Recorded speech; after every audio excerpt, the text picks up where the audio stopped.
गए घूमकर, कैसा रहा सफ़र? जेठानी ने छेड़ते हुए पूछा। अच्छा ही रहा होगा भाई, हवाई जहाज़ से गई, महंगी होटलों में ठहरी, और क्या चाहिए। ऐसा हनीमून तो उसकी 7 पुश्तों में किसी का नहीं हुआ होगा। दरवाजे से ही शुरू हो गई सासू माँ, और पैर छूकर चुपचाप अंदर चली गई माही। माही रुको, तो ये प्रसाद देना बाकी था। जेठानी ने रोकना चाहा, पर सीधे अपने रूम में चली गई माही। अब इसे क्या हुआ है? आश्चर्य से पूछा सासू माँ ने। पता नहीं, जिस दिन से गए उस दिन से ऐसी ही है। चुपचाप सा अंदर चला गया नैतिक। 4 की शादी को 8-10 दिन ही हुए थे। शादी के तीसरे दिन ही हनीमून पर निकल गए थे, और अब आ भी गए। बहुत कोशिशों के बाद भी भूल नहीं पा रही थी माही अपनी शादी का दूसरा दिन। परिवार में सबसे छोटी होने के कारण लाडली थी सबकी, खासकर पापा की। उसे याद नहीं है कि कभी पापा के बिना कहीं गई हो या रही हो। हर जगह पापा चाहिए होते थे उसे। ऐसे में जब शादी की तारीख तय हुई तो रोज़ एक ही काम था पापा का, मैं तेरे बिना कैसे रहूँगा माही। और रोने लगते थे दोनों। बहुत सारे लड़के देखने के बाद नैतिक को पसंद किया था पापा ने, और माही भी बहुत खुश थी। बहुत अच्छा और सुलझा हुआ लगा उसे वो। सब अच्छा चल रहा था। शादी का दिन भी आ गया। अपनी तरफ से कोई कमी नहीं छोड़ी थी पापा ने। आखिर उनकी राजदुलारी की शादी थी। बारात भी आ गई। अच्छे से स्वागत हुआ। स्वागत की रस्म चल रही थी कि अचानक नैतिक के पापा ने होटल बदलने की मांग रख दी। उनका कहना था कि जिस होटल में बारात रुकी है वो उनके स्टैंडर्ड का नहीं है। शादियों का सीजन था, और उस पर से तुरंत ऐसी मांग जो बिल्कुल बेतुकी थी। आश्चर्यचकित थे पापा, क्योंकि समधी जी से बात करके ही होटल बुक किया था उन्होंने। फिर भी 1-2 जगह फ़ोन करके और भाइयों ने खुद जाके ट्राई किया, पर सारे होटल बुक थे। क्योंकि उस दिन बहुत सारी शादियाँ थी। ससुर जी थे कि जिद लेकर बैठ गए थे। दूल्हा तैयार होने गया था, इसलिए कुछ पता नहीं था उसे। माही भी नहीं जानती थी इस बारे में। इधर ससुर जी शुरू हुए, और बारातियों ने भी धमाल कर दी। सब कुछ तहस नहस कर दिया जहाँ रुके थे, और मेज़बानों से मारपीट की वो अलग। बड़ी मान मनुहार और हाथ जोड़कर मनाया परिवार के सब जेंट्स ने कि कम से कम नुकसान ना करें। पापा को पता था कि माही सहन नहीं करेगी ये सब, इसलिए सबको मना कर दिया था उसे बताने को। नैतिक को थोड़ी भनक लगी थी, पर उसके पास जानकारी ही अलग थी। खैर शादी हो गई। ससुराल में भी कोई कुछ नहीं बोला माही से। हनीमून पर जाना था, और थोड़ा सामान मायके में पड़ा था, इसलिए पापा को फ़ोन कर दिया माही ने सामान लेकर आने के लिए। पापा आए। माही ऊपर अपने रूम में तैयारी कर रही थी। उसे पता नहीं था कि पापा आ गए। अचानक ज़ोर ज़ोर से बोलने और गालियों की आवाज़ आने लगी नीचे से। एक बार के लिए तो लगा कि होगा कोई रोड पर। इतने में जेठानी दौड़ते हुए आई। जल्दी नीचे आ जा माही, वरना ये लोग नोच खाएंगे अंकल जी को। कुछ पूछ पाती इससे पहले हाथ खींचकर ले गई जेठानी।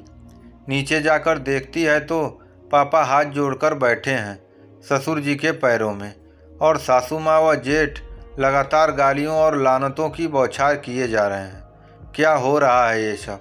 हाथ क्यों जोड़ रहे हैं? पापा रोना आ रहा था उसे भी। सब चुप हो गए। पापा उसके पास आए। मैंने गलती की है बेटा, इसी की माफ़ी मांग रहा हूँ। तू परेशान मत हो, खुश रह। सर पर हाथ रखकर जाने लगे पापा। नहीं पापा, मैं भी चलूँगी आपके साथ। नहीं रहना मुझे यहाँ। नहीं बेटा, अब ये मत करना। तेरी दुनिया बसाने के लिए झुका हूँ, मिटाने के लिए नहीं। मेरा मान रख ले बेटा। हाथ जोड़े रो पड़े पापा, और कुछ नहीं कर पाई माही।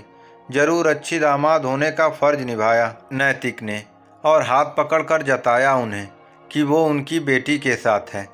पर एक बेटी का मन कैसे माफ़ करता अपने आप को। हमेशा गर्व से सर उठाकर चलने वाले उसके पापा आज अपनी ही बेटी के घर से रोकर और अपमानित होकर लौटे थे। बिल्कुल मन नहीं लग रहा था उसका। वो भी जानना चाहती थी कि आखिर हुआ क्या था। सबको फ़ोन किए, पर बताना ही नहीं चाहता था कोई। नैतिक की कहानी अलग थी। आखिर मौसी के बेटे को फ़ोन किया और कसम देकर बात जानी। जेठानी ने भी वही बात बताई जो मौसी के बेटे ने बताई। गुस्सा तो बहुत आ रहा था कि छोड़कर चली जाए इन लालची लोगों को, पर अगले ही पल सोचा कि पापा की बात माननी है। छोड़कर जाना और मरने का काम तो सब करते हैं, फिर गलती भी उसकी नहीं तो क्यों करे ऐसा। इससे अच्छा है कि यहीं रहे और देखे कि आगे क्या होता है। दूसरे ही दिन हनीमून पर चले गए। सब कुछ अच्छा था, पर पापा का वो चेहरा हट नहीं रहा था उसके सामने से। जैसे तैसे ख़त्म किया हनीमून और आ गए घर। यही पूछताछ हो रही थी, कहाँ कहाँ घूमे, क्या क्या देखे। उदासी साफ झलक रही थी दोनों के चेहरे से।